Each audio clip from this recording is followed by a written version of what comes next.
Hello everyone, नमस्कार and welcome to this channel. I am Rakesh. आज की मोरल स्टोरी का टाइटल है the saint's lesson. That is, saint का मतलब एक साधु, संत। एक साधु का लेसन सीख, सबक कह सकते हैं। एक साधु का सबक। So let's move on the first paragraph. I am going to read and translate into Hindi. Let's begin. A saint was once preaching in his disciples. कहा जा रहा है कि एक सेंट, डेट इज संत, साधु, एक बार क्या कर रहे थे? उपदेश दे रहे थे। प्रीचिंग, प्रीच का मतलब उपदेश देना। टू हिज डिसाइपल्स, कहने का मतलब है कि वह अपने शिष्यों को, अपने चेलों को उपदेश दे रहे थे। One of the disciples asked how they could be endowed with the brilliance of creativity. कहा जा रहा है कि एक समय क्या था कि एक संत उपदेश दे रहे थे अपने शिष्यों को, तो उसके बाद वन ऑफ द डिसाइपल्स, जब भी वन ऑफ का इस्तेमाल करते हैं सेंटेंस में तो उसके बाद प्लूरल नाउन्स का इस्तेमाल करेंगे। जैसा कि उनमें से एक, यानी कि वन ऑफ द डिसाइपल्स, यानी कि बहुत सारे शिष्यों में से एक ने पूछा। आस्क्ड, पूछा, क्या पूछा? How they could be endowed with the brilliance of creativity, यानी कि कैसे वे लोगों को किया जा सकता है। यहाँ पर पैसिव स्ट्रक्चर है, बी के बाद वर्ब का थर्ड फॉर्म एंडोवेड, यानी कि सुसज्जित करना, किसी गुण से क्या करना? संपन्न होना। यानी कि किसी शिष्य को कैसे संपन्न किया जा सकता है with the brilliance of creativity, यानी कि कैसे जानेंगे कि उनमें क्या है? ब्रिलियंस, डेट इज प्रतिभा कह सकते हैं। क्रिएटिविटी, क्रियात्मक, रचनात्मक, यानी कि उनमें क्या कह सकते हैं? प्रतिभा के धनी होना, या फिर प्रतिभा के गुण मौजूद हैं या नहीं उनमें, कैसे जो है से।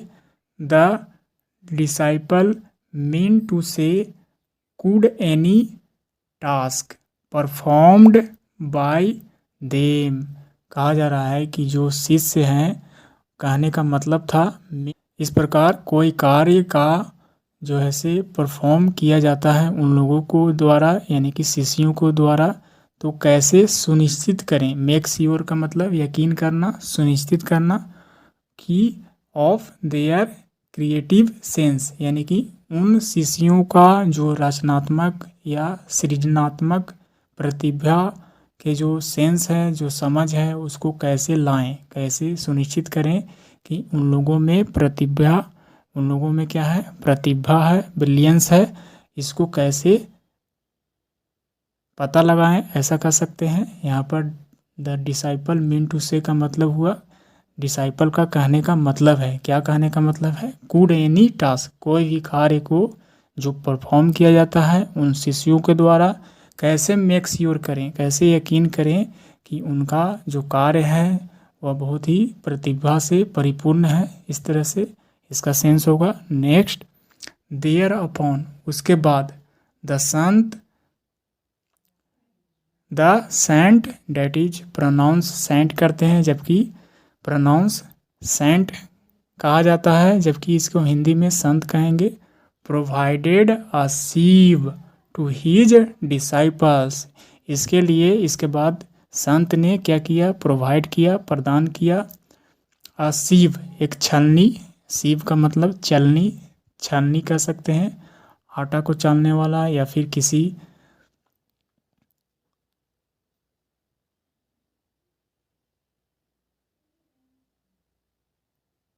टू हिज डिसाइपल्स, यानी कि संत ने क्या प्रदान किया? एक चलनी को सामने रखा अपने शिष्यों के पास।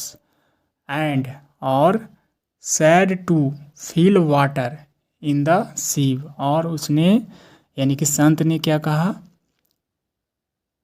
टू फील वाटर, यानी कि पानी को भरने के लिए, इन द सीव, इस छलनी, यानी कि इस चलनी में पानी भरने के लिए संत ने कहा।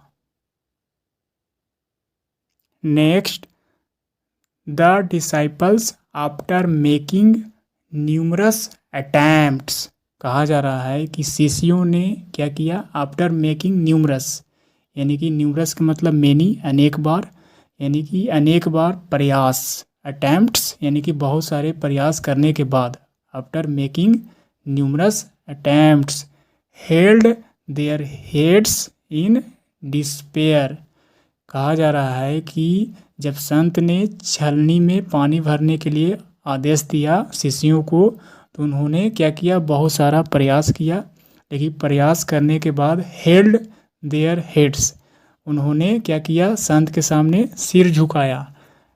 किस अवस्था में, इन डिस्पेयर, डेट इज दुखी अवस्था में, दुखी हालत में, निराश हालत में उन्होंने यानी कि प्रयास करने के बाद वह सिर झुका लिया। They were unsuccessful in completing the task, in completing the task, कहा जा रहा है कि वे लोग, दे किसके लिए, उन शिष्यों के लिए, वे लोग क्या थे, असफल थे, अनसक्सेसफुल डेट इज असफल, इन कंप्लीटिंग यानी कि कंप्लीट करने में, कार्य को पूर्ण करने में असफल थे, द टास्क यानी कि इस तरह से टास्क का मतलब वर्क, कार्य, जॉब कह सकते हैं, यानी कि उस कार्य को जो संत के द्वारा दिया गया था करने के लिए, उस कार्य को कंप्लीट करने में वो सफल नहीं थे, अनसक्सेसफुल थे। देन तभी, then the saint took the sieve, तभी जो है से संत ने क्या किया, टुक, टेक का सेकंड फॉर्म टुक, ले लिया, क्या ले लिया, उस छलनी को जो प्रोवाइड किया था, एंड थ्रीव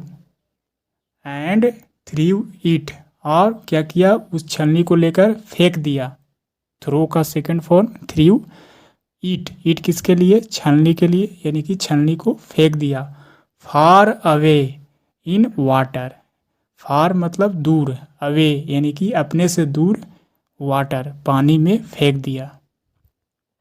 ग्रेजुअली धीरे धीरे, ग्रेजुअली धीरे धीरे, इट स्टार्टेड सिंकिंग एंड दस the सीव was field with water, कहा जा रहा है कि ग्रेजुअली धीरे धीरे, इट स्टार्टेड यानी कि छलनी जो है से शुरू होने लगा, सिंकिंग यानी कि छलनी डूबना शुरू कर दिया, इस तरह से कह सकते हैं कि छलनी जो है से डूबने लगा, ऐसा कह सकते हैं, सिंकिंग यानी कि पानी में डूबना, एंड दस इस प्रकार, एंड दस का मतलब इस प्रकार, द सीव यानी कि चलनी डेट इज छलनी भी कहेंगे, वाज फील्ड यानी कि भर चुका था, भर गया था, विद वाटर, इस प्रकार चलनी को जब फेंका गया पानी में तो कुछ समय के बाद वह अंदर जो है से डूब गया, और डूबने के दौरान कह सकते हैं कि वह जो है से पानी से भर गया।